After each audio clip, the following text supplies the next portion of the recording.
พบกันอีกครั้งหนึ่งกับการนำชมธรรมชาติที่ไร่ธรรมสถานสถานปฏิบัติธรรมไร่ธรรมรัตน์ซึ่งวันนี้ก็ฝนตกหลังจากฝนตกแมงเม่าก็เริ่มบินออกมาจากพื้นดินวันนี้ก็คงจะต้องดับไฟมั้งการแมงเม่าบินมาตอมไฟ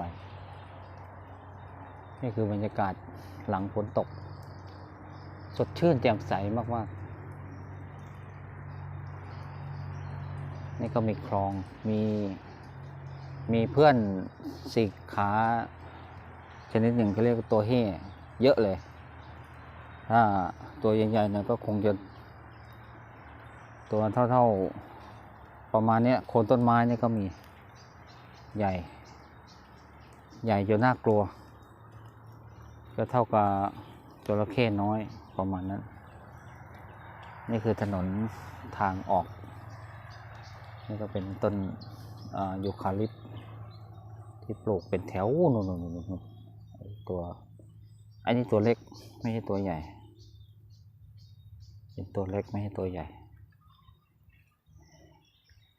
ถ่ายความสดชื่นถ่ายทอดความสดชื่นหลังฝนตกให้ได้ดูกันบรรยากาศหลังฝนตกสดชื่นแจ่มใสนี่ต้นยูคาลิปต์เนี่ยปลูกมาเป็น10 กว่าปีขึ้นนี่เราก็จะได้เห็นรอมานานฝนอยากให้ฝนตกหนักๆตกต้องตามฤดูกาลจะเป็นไปได้ขนาดไหนก็ไม่รู้นู่นที่เห็นอยู่นั่นก็คือกิ่งไม้หักประมาณนั้นเดี๋ยวลองไปดู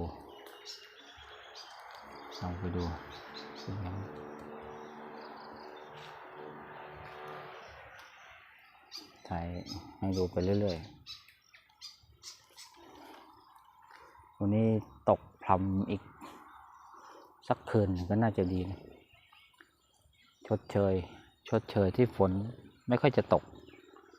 ชดเชยความแห้งแล้งที่ผ่านมาอากาศในยามนี้ซึ่งมีท่าว่าฝนจะตกอีกมีท่าว่าฝนจะตก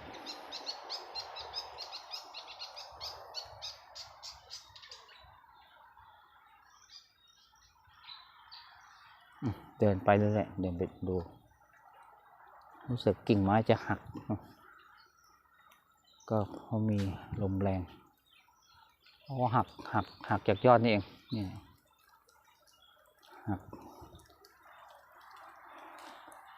หักก็เรียกว่าหักตันทางก็ต้องเอาออกอุ้ยหักตันทางหักตันทางนี่คือนกกระปูดเพื่อนร่วมสถานปฏิบัติธรรมเวลาบิณฑบาตก็ออกมาทางนี้ไปทางโน้นไปถึงนู่นเข้าตลาดการบิณฑบาตก็ประมาณไปกลับก็ครึ่งชั่วโมง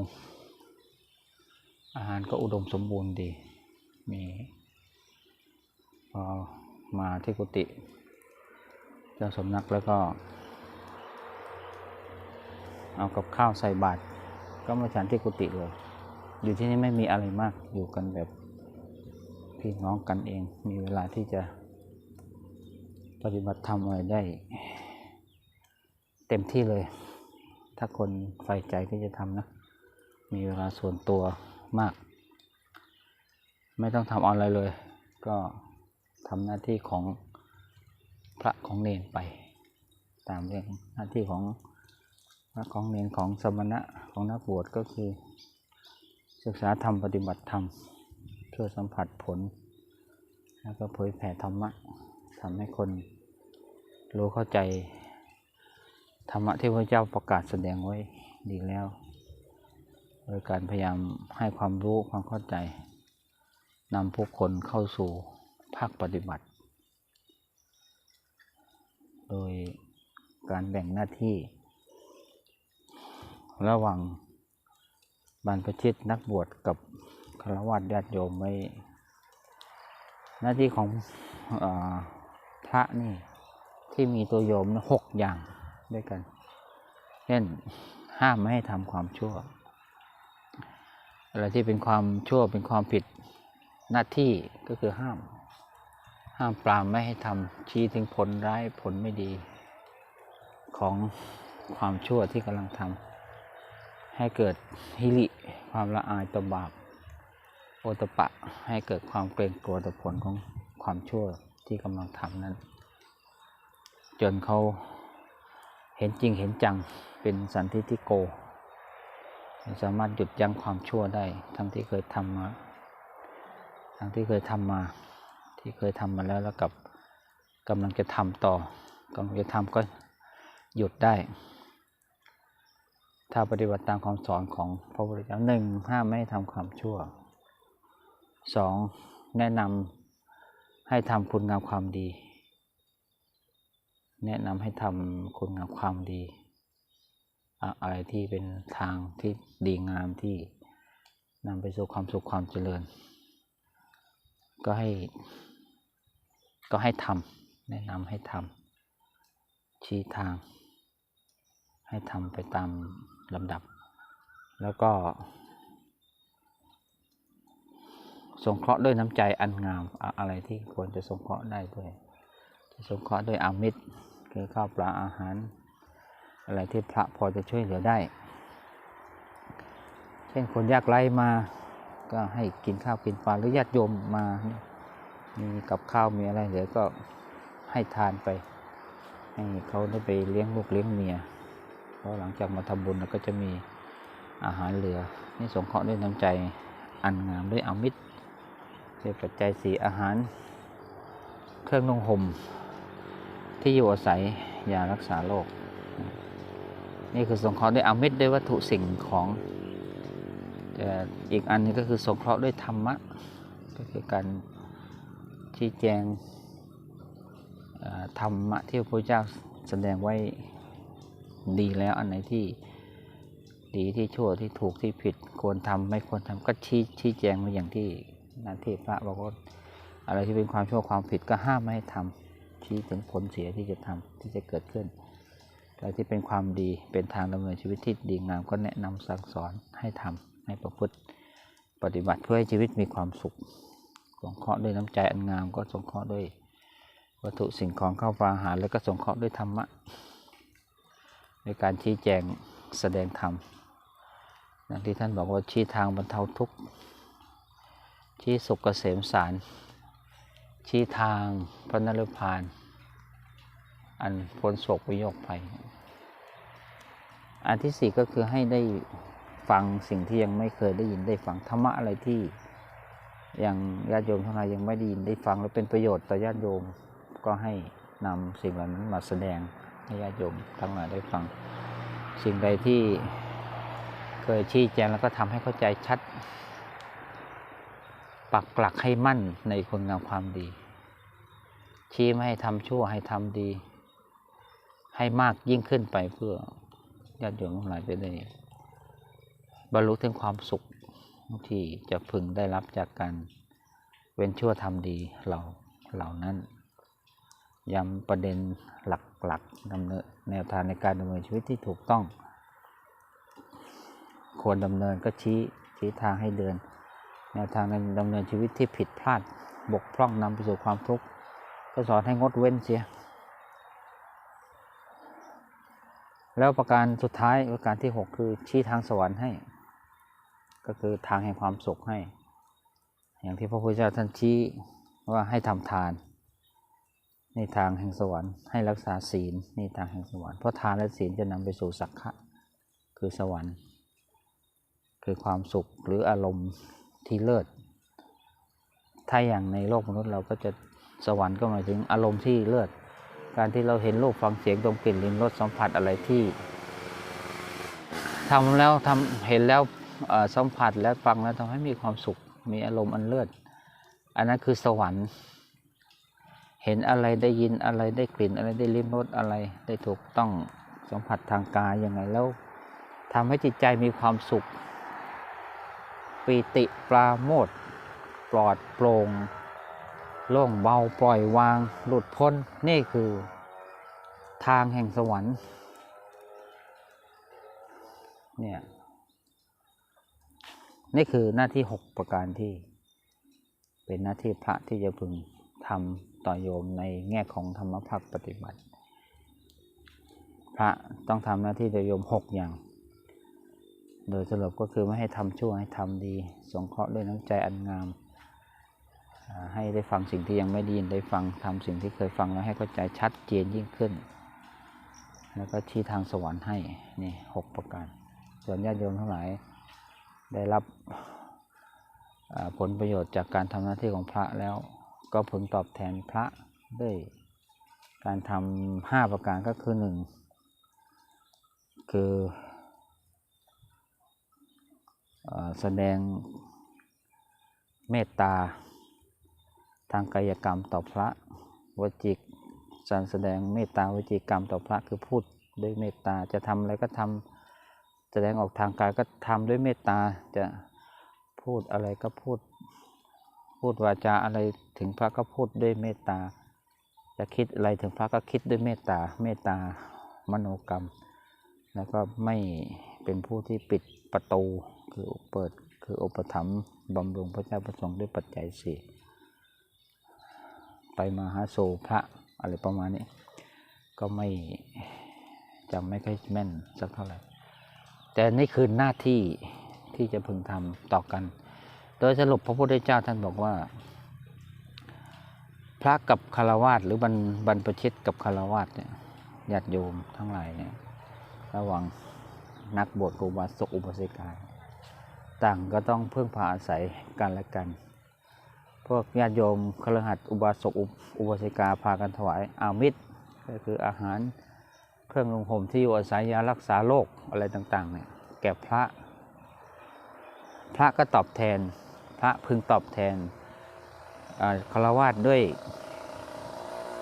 การให้ธรรมทานก็คือการชี้แจงแสดงธรรมะห้ามให้ทำชั่วให้ทำดีอะไรเป็นบาปอะไรเป็นบุญอะไรเป็นคุณอะไรเป็นโทษอะไรเป็นประโยชน์ไม่เป็นประโยชน์ก็ชี้แจงแสดงให้ญาติโยมได้ฟังห้ามให้ทำชั่วให้ทำดีสงเคราะห์อนุเคราะห์ด้วยปัจจัย4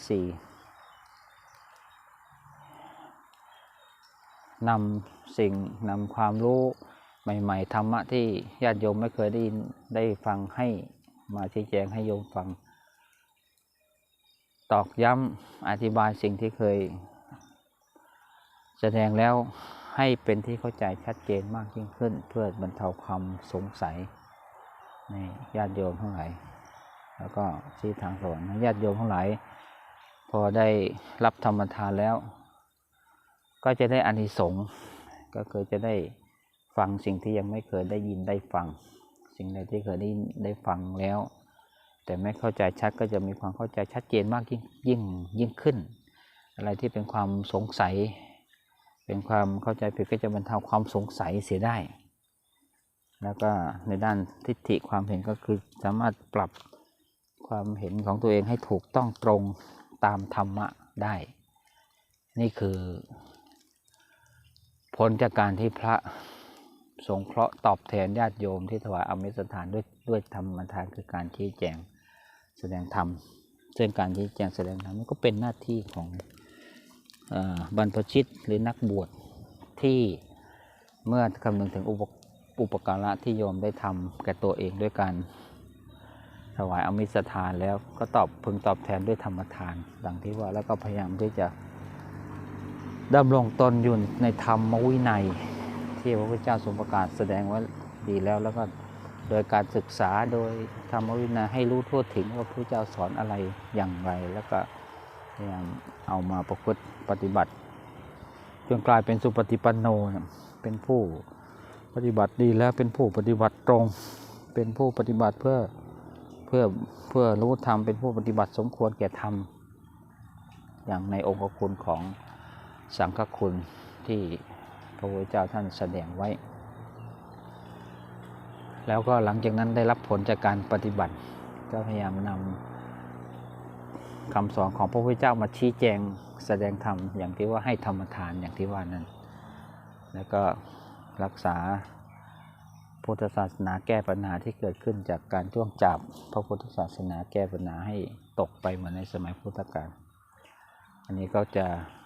เชื่อว่าได้ทำหน้าที่ของกันและกันระหว่างพระกับญาติโยมเป็นการพึ่งพาอาศัยกันเพื่อที่ทำให้พุทธศาสนาดำรงอยู่ได้ศาสนาบุคคลคือพระภิกษุสามเณรก็จะดำรงอยู่ได้เช่นเดียวกันพุทธศาสนาก็จะเจริญรุ่งเรืองไปด้วยกันจุดมุ่งหมายก็คือเพื่อดับกิเลสดับทุกข์เข้าถึงมรรคผลนิพพานซึ่งเป็นเป้าหมายสูงสุดในการปฏิบัติธรรมศึกษาธรรมทางพุทธศาสนาวันนี้ก็คงพอสมควรแก่เวลาเนาะพูดไปพูดมาก็เป็นเทศเป็นสาระหน่อยนะแล้วก็พาดูต้นไม้หลังจากฝนตกแล้วให้ได้ลื่นเริงบันเทิงใจกันด้วยความสดชื่นหลังจากที่ฝนตกอันนี้คือผลของการที่ฝนตกน้ำขังนะนี่คือห้องน้ำนี่คือกุฏิที่อยู่นี่คือศาลาที่ใช้สวดมนต์ใช้ปฏิบัติธรรมก็ว่ากันไปเรื่องให้ความร่มรื่นเยือกเย็นยิ่งมีฝนตกยิ่งดีอันนี้ก็จะเป็นคลองที่อยู่ด้านในที่นี่มีคลองด้านนอกมีปราการเป็นคลองหมดทุกด้านก็ถือว่าปลอดภัยวันนี้ก็คงเอาแค่นี้เนาะขอบคุณท่านผู้ที่เข้ามาติดตามทุกท่านก็ให้มีความสุขกายสบายใจด้วยกันทุกท่านทุกคนเทินเจริญพร